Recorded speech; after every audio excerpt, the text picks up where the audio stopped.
Every once in a very long while, you meet someone who changes the way you look at the world.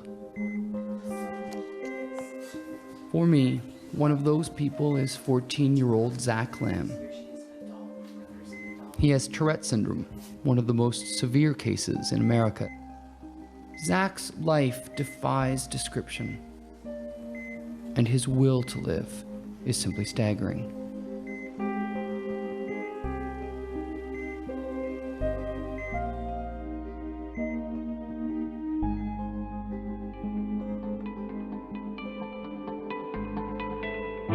This was the last night of the summer camp where I had first gotten to know Zack and his unforgettable friend, Cole Johnson. It's the Camp Twitch and Shout prom, and all these kids have Tourette's. That night was the happiest I had seen Zack. Any kissing behind the gymnasium? Yes! No. No. Which is true. Yes! No. No. Yes! Shut up, douchebag! Sorry. Most Tourette's tics are fairly simple. The person affected will suddenly shout, curse, blink, or flail. Sorry. Randy Savage! What are you guys doing? The tic is that single, involuntary action.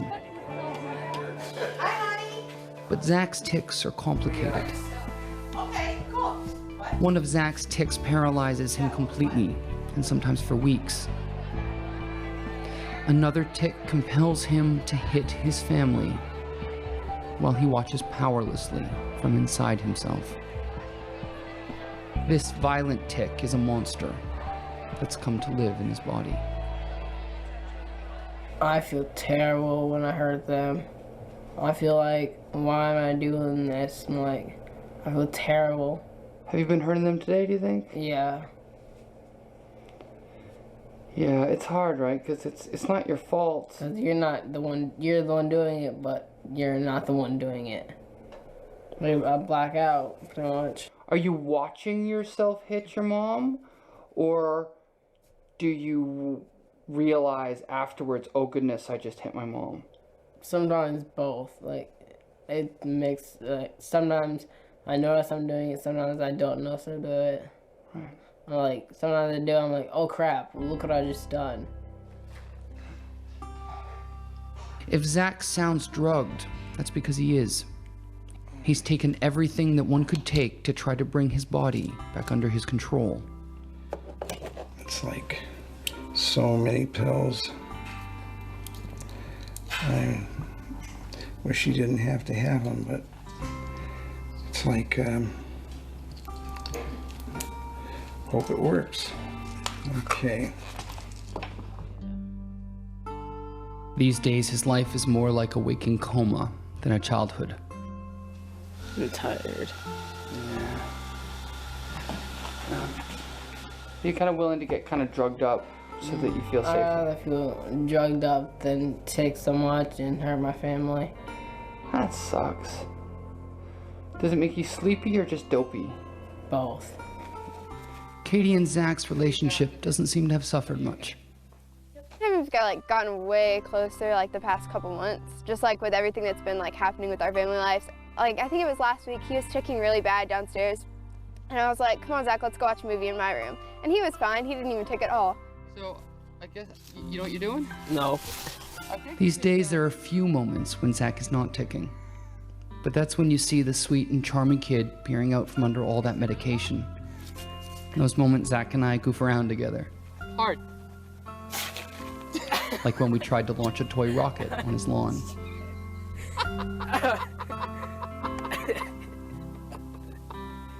Crap, my new phone. But Zack's tics, including the violent ones, just overcome him, no matter how hard he tries to push them down or how much medication he takes.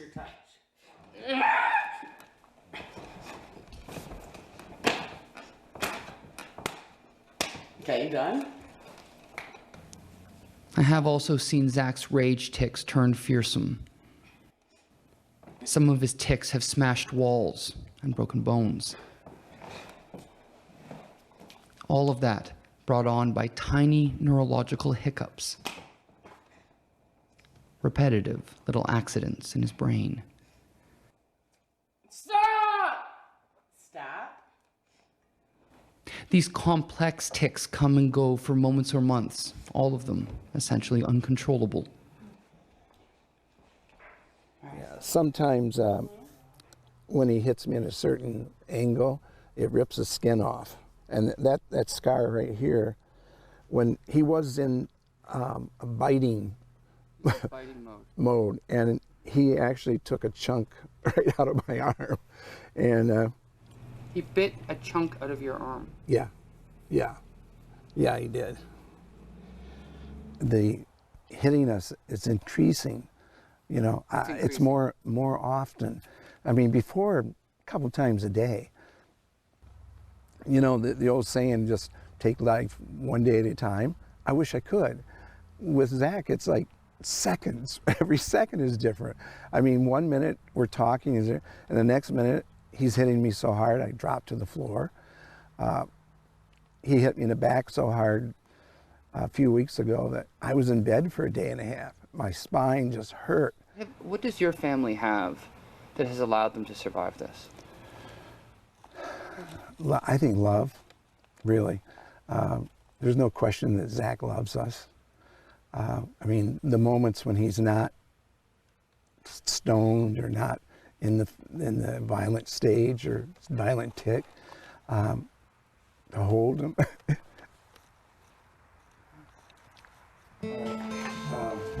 75, thank you for this.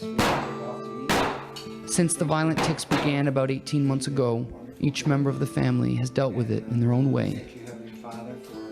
Katie tries to act like a normal big sister. Mary soldiers on. Break. Come on. Come on.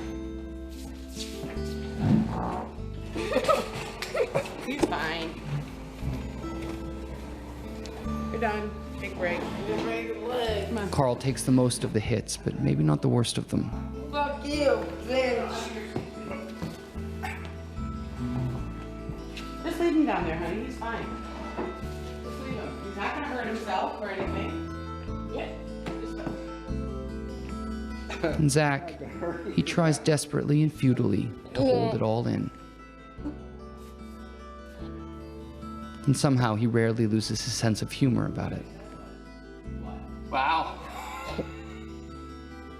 I don't know what to do.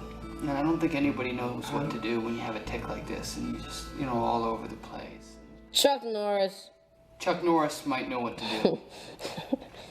That's a fact. Jack.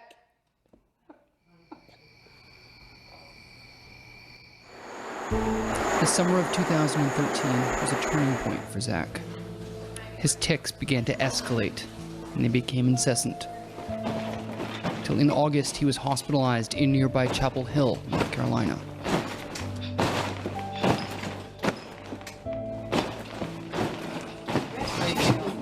Terrible. Can't stop ticking. It's painful too. In the legs and the stomach? Yeah. Like, under the flip things, like, hurts my neck so bad. And my head, I can't stop it.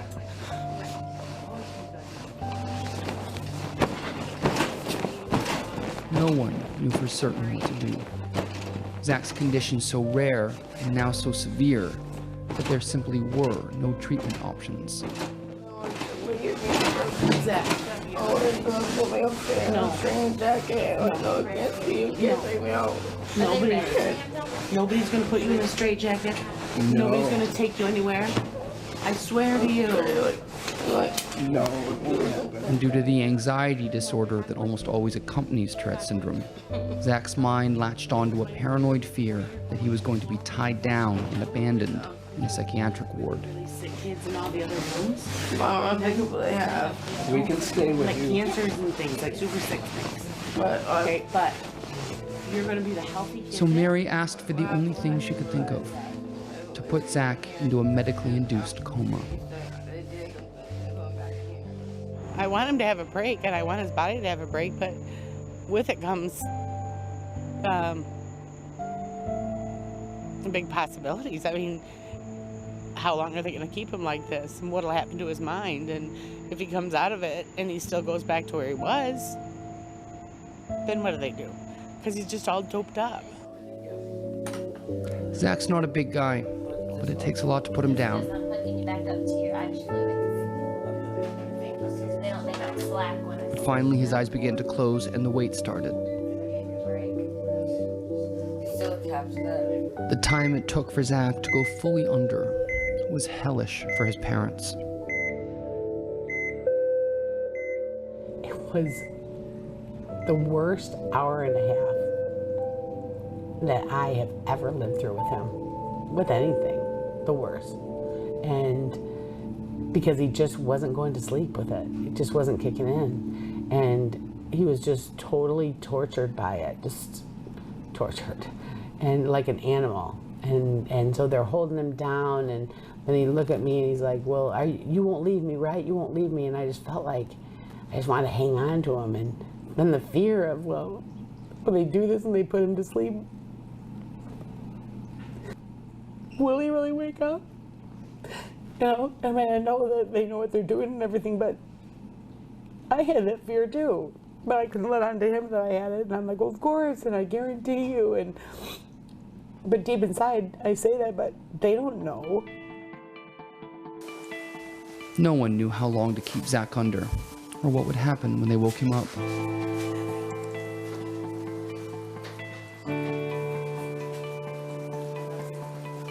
Katie was ordered to stay with friends. I'd call my mom before I went into class. She wouldn't really tell me anything. Like, she was just saying that she was in with the doctors. I just bursted out in tears. Because I don't know, like, I'm just so scared for him. For a family so used to managing crisis, waiting seemed especially hard. Right now, we're just playing Russian roulette with medicine. They give them a shot of this, that doesn't work. They increase this one, that doesn't work. So I don't know how long this is going to go on. On the first attempt to bring Zack back to consciousness, his legs began kicking long before he was even awake. Different medicines were tried. He'd seem to come and go. Twice, I saw him crack a smile at a joke that someone in the room told, but mostly he didn't seem to be there very often. Around then is when I first heard the letters DBS used in significant whispers. Deep brain stimulation surgery involves implanting electrodes in the brain. It's rarely done for Tourette's or on anyone as young as Zack. Mary had contacted 48 doctors about performing the surgery. They'd all said no. The way that surgery works is it sends out electrical impulses that interrupts like the neurotransmitters in hopes that it decreases the tic activity. And it's not FDA approved. It's not, it's experimental, but they've been doing it with patients with Parkinson's for a long time. Initially when we looked at it, we talked about it, even a couple of years ago, Zack was like, oh no, nobody's cutting into my brain. Now he begs me, Mom, would you please find somebody that would do this surgery? Please, anything to make it stop. I think that's like over the top, heart-wrenching, you know? So anyway, but now I found somebody local here in North Carolina who said it's doable. He hasn't done it on a kid this age. He has done it on a 16-year-old. I don't know how many or anything, but he said it's doable. So Zack has an appointment on November 15th. So we're really optimistic, excited, hopeful. Zack was finally brought back to consciousness, and his legs did stop ticking, although not in the way the family had hoped. Chain, chain, chain, chain of fool. His brain had now shut off the use of his legs entirely, and he'd been in a wheelchair for weeks. But now, concerned staff at Wake Forest Baptist Hospital had actually moved up Zack's appointment for his DBS consultation. till today, September 20th, in just a few hours' time. You know, it's kind of a mixed feeling. It's like, I'm a little worried, but yet really, he doesn't have much of a life right now. Katie's worried, and that was made worse at school yesterday. In my class yesterday, we were learning about the brain, and we saw like a girl that like her brain surgery didn't go well, and she's not the same anymore. Yeah, bad timing.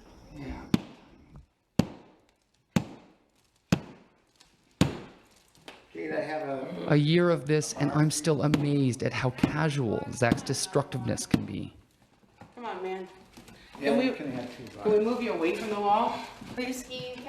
Meanwhile, he calmly checks his hand to see if he's broken any bones. I will. This appointment is the best chance this family has ever had to convince a neurosurgeon to intervene. I did not sleep worth crap last night. Sicking all night.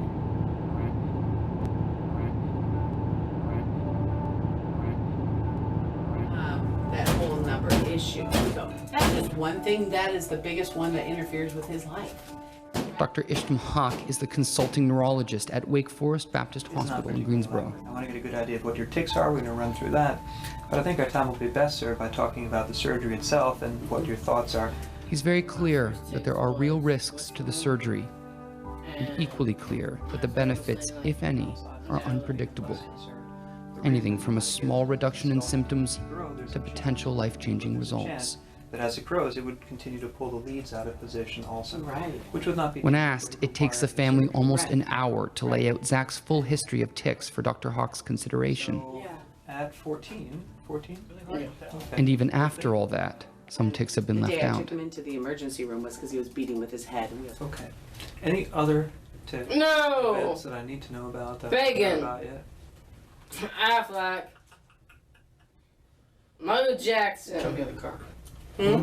Yeah, he did have a tic for a while where he actually jumped out of a moving car. That's a pretty biggie. Thank you, Aaron. Some things we take for, sometimes seriously we're like... It's a moment that isn't lost on the doctor, hearing that Zack has had so many crisis-level tics that his mother forgot about his phase of jumping out of moving cars. Other tics that almost got left out? His fork-throwing stage, the months where he savagely beat his own sternum, and the many times where he nearly ripped off his own testicles. Punch on himself in his chest. His sternum, really badly. He's had... And his testicles. Oh, yeah. Oh, God. Oh, yeah. The most notable things about Zack's presentation is the fact that he has so many self-injurious tics. And that, I think, is the biggest danger. The fact that he's doing things, he feels compelled to do things that cause himself and other people pain and is unable to stop, even though he clearly doesn't want to be doing them. So that isn't something that everyone with Tourette's does. And that is the kind of thing that makes everyone kind of jump on a case and want to treat it as aggressively as possible, be that with medication or with the kind of next step approaches we've begun to talk about here. After the meeting, the family is overwhelmed by nervous excitement. But Zack is a different kind of nervous. And you're worried about the risks now? Yeah, I could have a stroke afterwards or during it, and I could die, and it's... You hadn't thought about that before? No. Yeah, that's scary stuff. Yeah. How do you feel about that idea, Zach?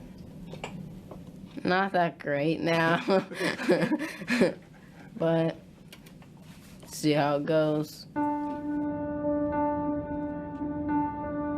And that's kind of where Zack and his family still are today. That meeting was only the first of a cautious series of consultations. I'm told Wake Forest Baptist Hospital will be making a final decision any day now. I did spend Christmas Day with the Lambs. Zack was walking again, but his tics were as severe as ever, and medication still wasn't working. Zack and Aaron. But the family was celebrating in fine form, having survived a hell of a year. Someone even wrapped a present for Zack and I to share. There was one thing that Dr. Haq told me that I never repeated to Zack or to his family. Bottle rocket. I didn't want to mislead him, to get his hopes up. So the potential benefits are that his tics are gone. His tics are gone. No, that's a really high part to clear. No, I certainly don't. I I don't want to pretend that that's what we're expecting. But you know, Sturm has put out a bunch of videos where people's tics are largely gone, and some of them are young. Some of them are kids or teenagers, really. And these are the videos that you see circulating around at conferences. People who are in a similar state to Zack, then they turned on, and they're not. You can't tell that they have tics at all. Gone. I know that no one expects that to happen, but I hope it does. And it was only in the last few days, looking over these videos, that I realized that I don't have to worry about getting Zack's hopes up. Zack knows all about hope.